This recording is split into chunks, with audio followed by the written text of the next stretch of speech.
This video is going to be a bit all over the place, and honestly, that's probably very familiar to you if you're a photographer with a full-time job, trying to juggle work, life, and still find time and energy to go out and photograph.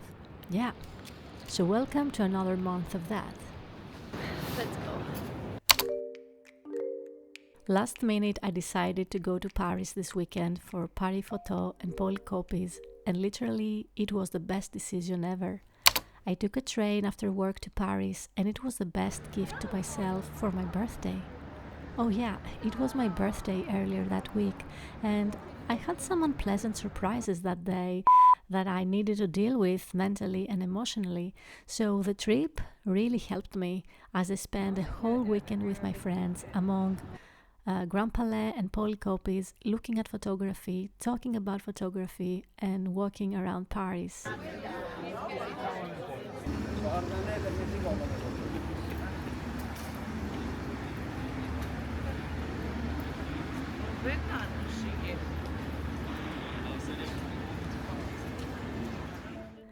Paroto was overwhelming in the best way.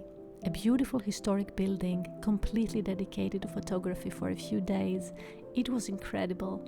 I was only there for one day, so I tried to walk through every aisle, but I only really stopped, read, and spent more time with the projects that truly caught my eye. Otherwise, it was impossible to take everything in. On the upper floor, there was a whole section dedicated to publishing houses, books, and limited editions. I had this crazy moment seeing photographers like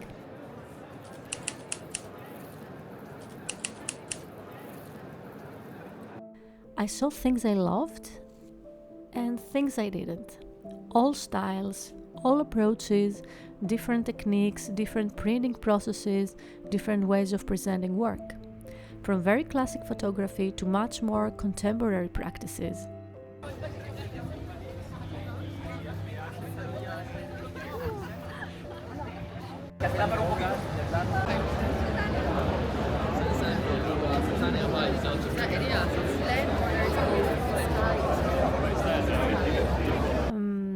Especially in Polycopies, it was a huge source of inspiration. If you love photo books and are curious about where photography publishing is heading, it's an amazing place to be. So many beautiful papers, bindings, and ideas, independent publishers from all over the world showing their work in one place. There was also a photo book that I participated in. It's called Inflloresences, published by Zoetrope Athens, and I'm extremely grateful and honored to be part of it. It is a beautiful book and initiative that brings together a diverse range of photographic works by 35 women photographers, representatives of the contemporary Greek photographic scene. Each work touches different themes, but altogether they weave a collective narrative, creating a unified body that unfolds issues shaping and defining contemporary womanhood. You can check Zoetrope Athens as well as Giorgos Yatromanolakis profiles on Instagram, as they do a beautiful work.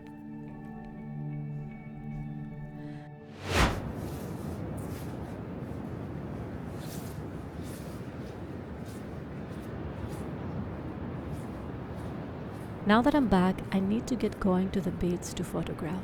Part of it is because I love it, but also I know I need to be more intentional as I've started a new project that takes place there.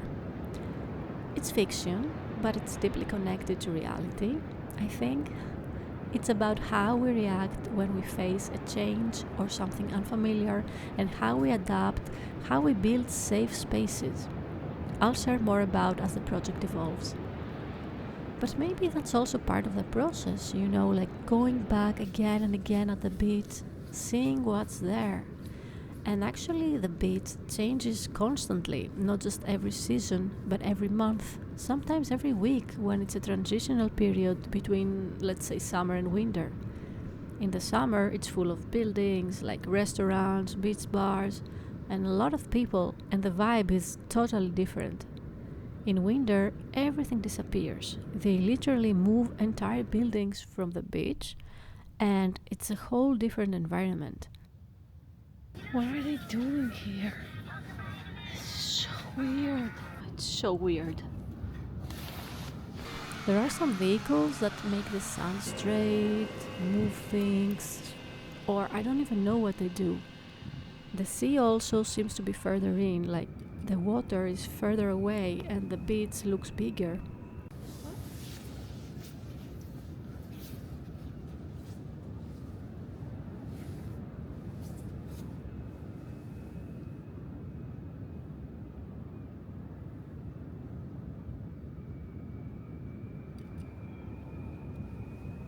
Thinking about my weekend in Paris, I keep thinking about the importance of consuming art as creatives. I think sometimes we forget to be viewers. We're so focused on our own practice, sharing our work, moving forward, but we don't look enough. We don't support enough. We don't participate enough.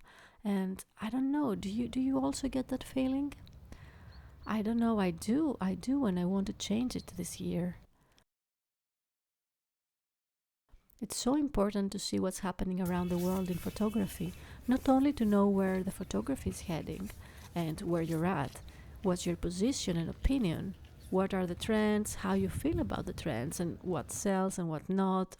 And also, you understand what is important for you as a creative and as an artist, but also as a viewer. Of course, the internet makes access to photography and art in general easier than ever, but I think that nothing replaces physical exhibitions and books. Like I said, it was impossible to see everything in Paris Photo, especially in one day that I spent there. I stopped only to the projects that I was drawn to. While being there, I was trying to pay attention to what makes me stop in front of a project, and is it the theme, the colors, the aesthetics, the uniqueness? So I started asking myself, why was I drawn to certain projects and not to others? Yes, taste plays a role, but how is taste shaped? Culture, aesthetics, where you are in life, emotions, emotional relatability, I don't know, presentation, uniqueness. Of course, all these things play a role, but I would also like to hear your opinions about what it is that shapes our taste. I feel like I'm returning to something very simple. Photographs, books, prints should be beautiful in a way. They should be something you want to look at, not necessarily something that needs to explain or to prove by words a deep meaning.